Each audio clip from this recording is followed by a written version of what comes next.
Why did you join the FOA? Why did I encourage people to join the FOA? Was it to fight the man? Was it to always be on the side of the little guy? Or was it to keep your car connected? Don't answer that. I just wanted to pose it before I get into this breakdown. If you think there's a big bad guy and it's American Lease or Indigo Tech, you have forgotten about Heights Capital. The reason everyone is in the position they're in right now is because of Heights Capital. The bankruptcy was going down. It was going to happen. Everybody thought the cloud could be split. American Lease could have their royalty-free IP license and continue with the cars. And up until the last day of the last minute on a weekend, the FOA was getting nothing. American Lease reached out to Heights and said, we have a royalty-free IP license. We need you to grant one to the FOA as well, or we're just not going to go through with the deal and we can work it out in court. That was all published on this channel. It was a nightmare. It was hard to cover because details were tough to dig up and they were all coming out minute by minute. And what ended up happening was a $2.5 million contract giving the FOA a royalty-free IP license for $2.5 million over 5 years. And that was the $500,000. They paid their first year of a royalty-free IP license. Does that pay for the cloud? No. The cloud, also through this deal, will be managed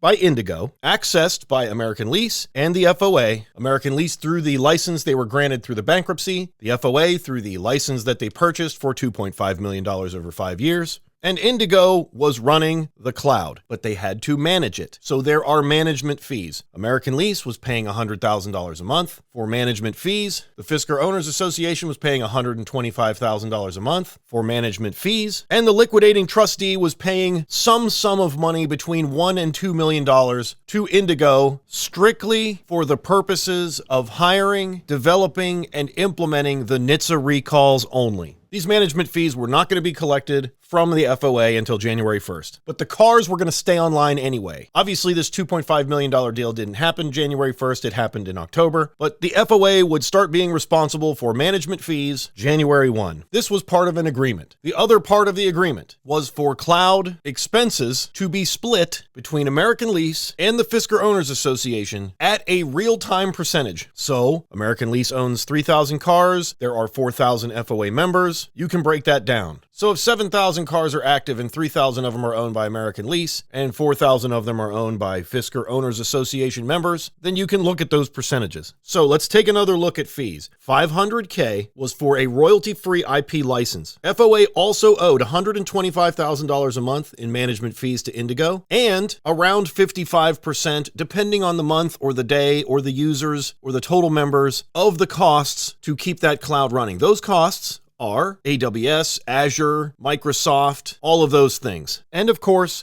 everybody had to pay T-Mobile. So now we need to talk about what was paid. The FOA paid that $500,000 for sure, for certain, to keep all of you connected. Then that connectivity was the basis of joining the FOA. If you didn't join the FOA at a certain time, you knew that these cars would no longer be connected if you weren't a member. You'll be shut down. You'll be turned off. But if you stayed a member, you would not. These were the costs in real life for that access. Until the week of May 14th, the FOA did not fulfill any of their obligations, which were to pay Indigo a management fee and work out a deal with them going forward to pay the active percentage of cloud usage by a per car basis and pay for T-Mobile. None of these things were done. So your car was shut off because the FOA did not pay those bills. Now, did the FOA have enough money to pay those bills? That is a very complex question. The FOA is a membership-based private group, and I don't have access to those communications. Members should know that better than me. If the FOA had enough money, they could have paid the bills. They could have paid part of the bills. In fact, when American Lease said, if you can't pay and you refuse to pay, we have to shut you down, the FOA paid $220,000 as a good faith payment. The thing is, their good faith had run out. They had not made a deal with Indigo. They had not made the payments for the management fees. They had not made the payments for the cloud based on a percentage of the number of cars that were members and active in their fleet. So the big bad guy here that forced everyone's hand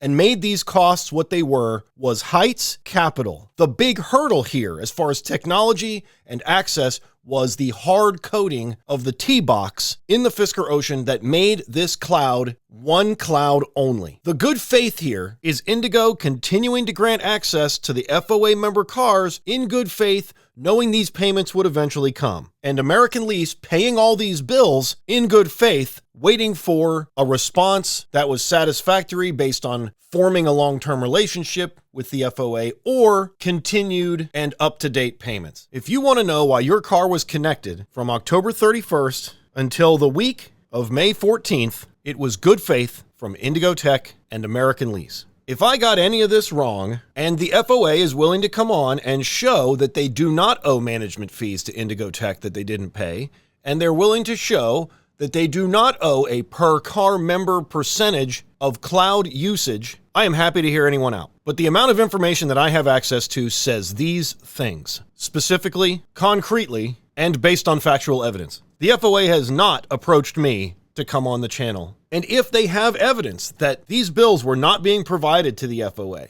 that there was no knowledge of anyone that these bills needed to be paid in order for the cars to continue to be connected, I'm happy to hear it out because that's what everyone's asking me for. I don't own an Ocean. I don't wish any bad vibes or bad outcomes on Ocean owners, and I have tried my best since I got rid of my Ocean, not only to explain why, but explain that this was what's going to happen in the future in some way, and that was my reasoning for getting out. And I was definitely wrong on a lot of things about Fisker, including the fact that it was a good idea to get one. And I've admitted that. Join Patreon or become a YouTube member for early access to videos. Feel free to express every one of your frustrations and your difficulties and your feelings about why or how I should or shouldn't be doing what I'm doing right now down below. Directly to me, the messenger. We'll see you on the next one.